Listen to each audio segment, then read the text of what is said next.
Sixième étage. Bonjour à tous sur Radio Campus. On est ensemble pour parler de l'ambassade des communs.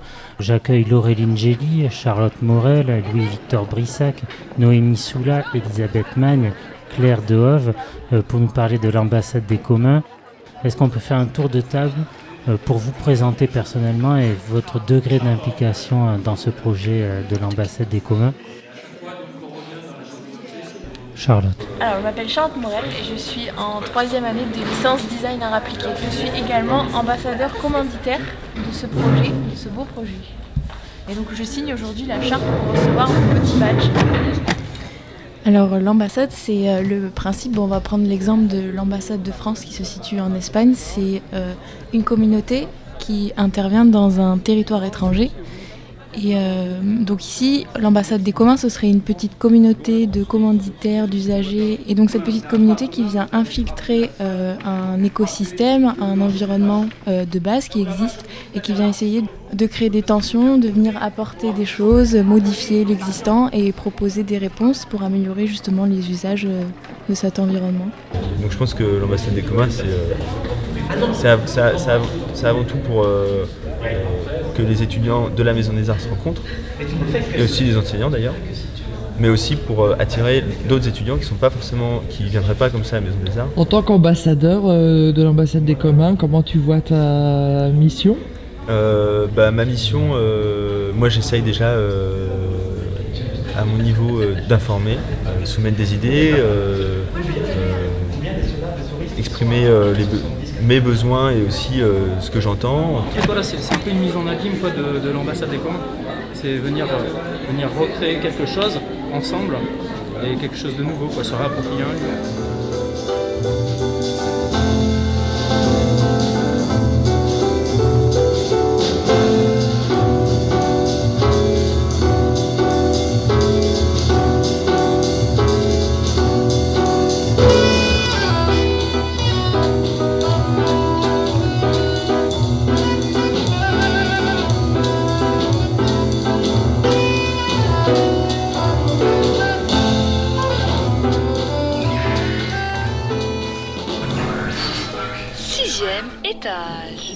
C'est quoi qui marche pas à la MDA alors, actuellement, avant l'ambassade des communs?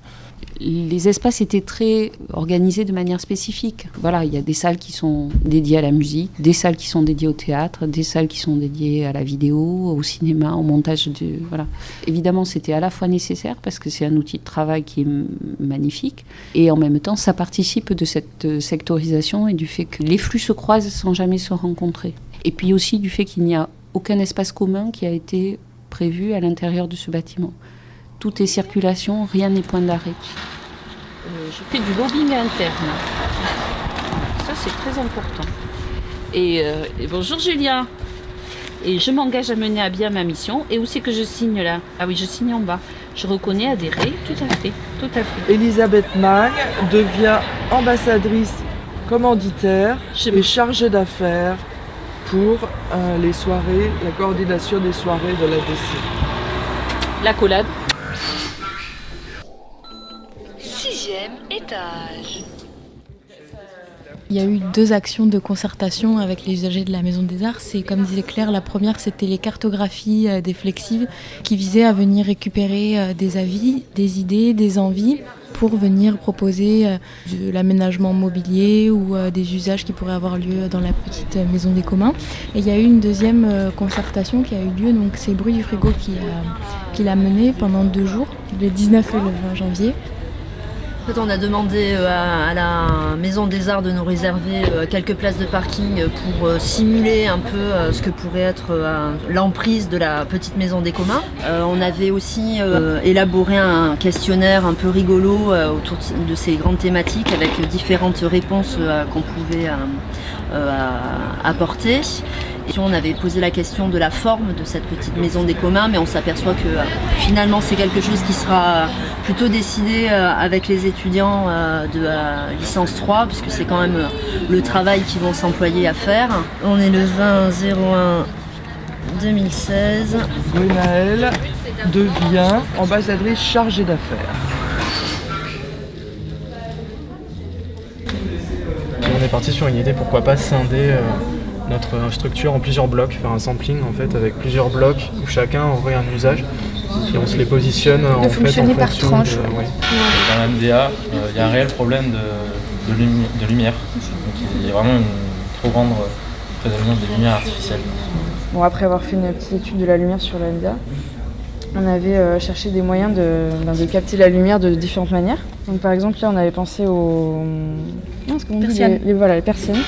Une base architecturale qui fonctionne sur le principe de façade libre, donc on imagine qu'on puisse échanger de place les fenêtres, des planches, et que du coup ce soit déconstruit à la fin de la promo et reconstruit par la promo d'après. C'est très clair, tout le monde comprend comment ça va marcher, il faut juste des bras pour amener les matériaux. Voilà, ouais. Et du coup, vous êtes sur une sorte de kit façon Ikea, c'est-à-dire le mode d'emploi est simplissime, il peut être transmis facilement et il ne sera jamais remis en cause d'une année sur l'autre. Donc on a commencé à petite échelle dans la filière design en créant le système de parrainage-marrainage. Il doit évidemment s'étendre à toutes les autres filières au sein de la MDA. On essaie d'imaginer des pièces qui fonctionnent sur un principe de module.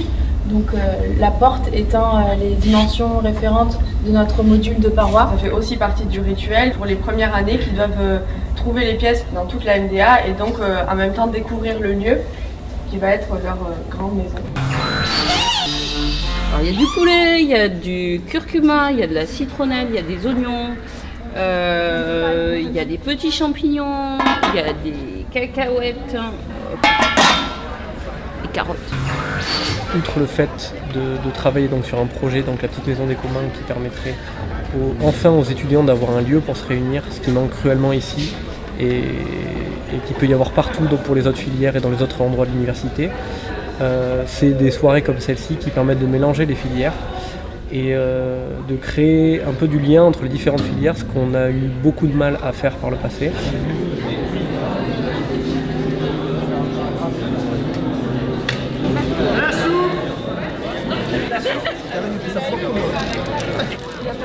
Tiens.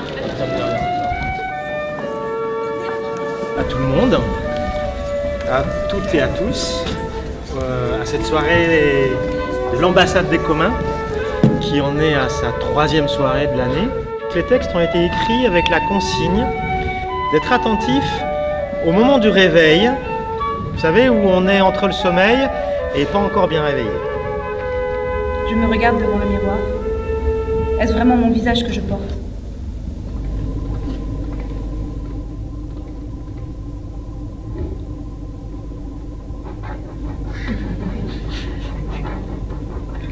Donc là, on a un personnage qui a son autonomie, d'accord ? L'oiseau vole loin du nid attendant le soleil héros pour un calvaire fini. Ce passereau couleur corbeau n'a plus peur de l'astre levant. Mais le soir, lorsque j'enclenche le mécanisme du sommeil, c'est le mur blanc et lisse qui face à moi se moque.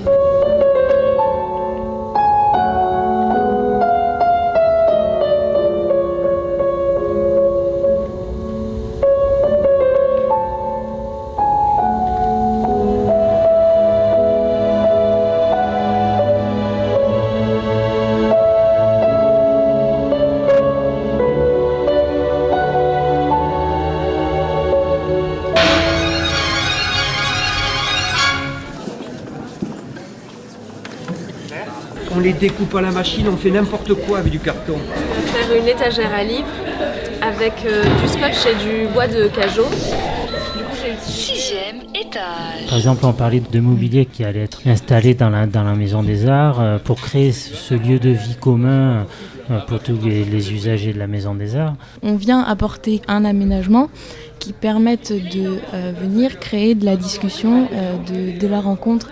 Et on s'est rendu compte au cours du projet que ce besoin matériel était quand même très important et qu'on avait besoin de ça pour enclencher quelque chose. Ce mobilier, il y a cette dynamique éco-responsable. Enfin, l'objectif le mieux, ce serait que ce soit le moins cher possible et que du recyclage. Donc on mange là, en vis-à-vis avec l'autre personne, avec mon collègue. Et donc une fois qu'on a fini de manger, en fait, le caisson qui est creux à l'intérieur a une poubelle où on pourrait jeter nos déchets. On peut aussi, dans ce sens-là, ouvrir et du coup on a des rangements sur les côtés et à l'intérieur. Et on peut aussi s'en servir d'étagère en le retournant également quand il est ouvert. On a pensé à un banc public fonctionnel qu'on puisse ranger des affaires en fait, comme là par exemple. On peut avoir des personnes qui soient assises ici, qui vont poser ses pieds ou au contraire s'asseoir ici et puis avoir un dialogue entre les deux bancs. 6e étage. Est-ce qu'on peut revenir sur ce côté matériel et immatériel? Sur la question immatérielle et matérielle de ce projet, c'est un projet immatériel en soi avec de la pédagogie, de la transversalité entre les disciplines. Et cette petite maison des communs, si certains en ont parlé, et du mobilier qui sera installé dans la MDA n'est qu'un reflet matériel de tout ce projet qui est en fait là pour créer une communauté et un peu en train de pirater cette MDA qui ne marche pas comme on voudrait. Alors moi je vais pouvoir cocher don de matériaux de services et don de temps et d'énergie officialisé par inscription dans le planning d'activité de l'ADC. Je suis Marie-Anne Chambost de l'association Point de Fuite, qui est une association basée dans une fabrique qui s'appelle la fabrique Paula, à Bègles, près de Bordeaux. Et Point de Fuite a une particularité par rapport à tous les autres habitants de la fabrique, c'est que nous portons l'action nouveau commanditaire. En fait, c'est notre cœur de métier. 6e étage. Quelles sont les prochaines étapes importantes pour ce projet-là? Le projet Ambassade des communs essaie de travailler aussi de la vie de la MDA par ses dehors. C'est-à-dire que même quand on avait pensé pour ce qui est de la petite cafétéria à l'extérieur, bon, c'était de travailler avec des AMAP, etc. Enfin, je veux dire, l'idée, c'est de parvenir à faire rentrer le monde extérieur, à trouver une fluidité même avec le reste de l'université, parce que la MDA était un peu enclavée, quoi. Allez, je vous laisse.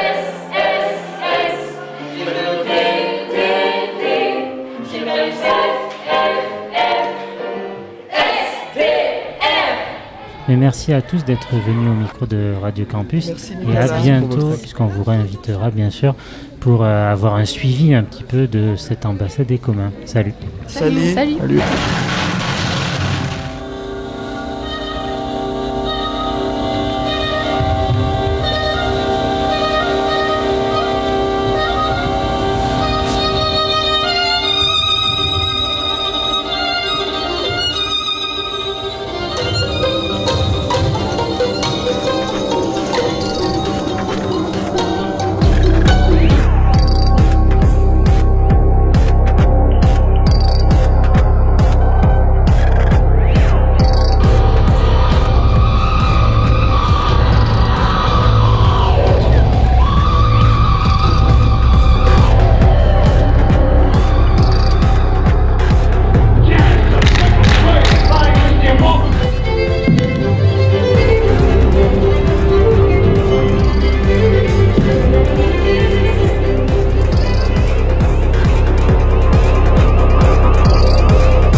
Potato.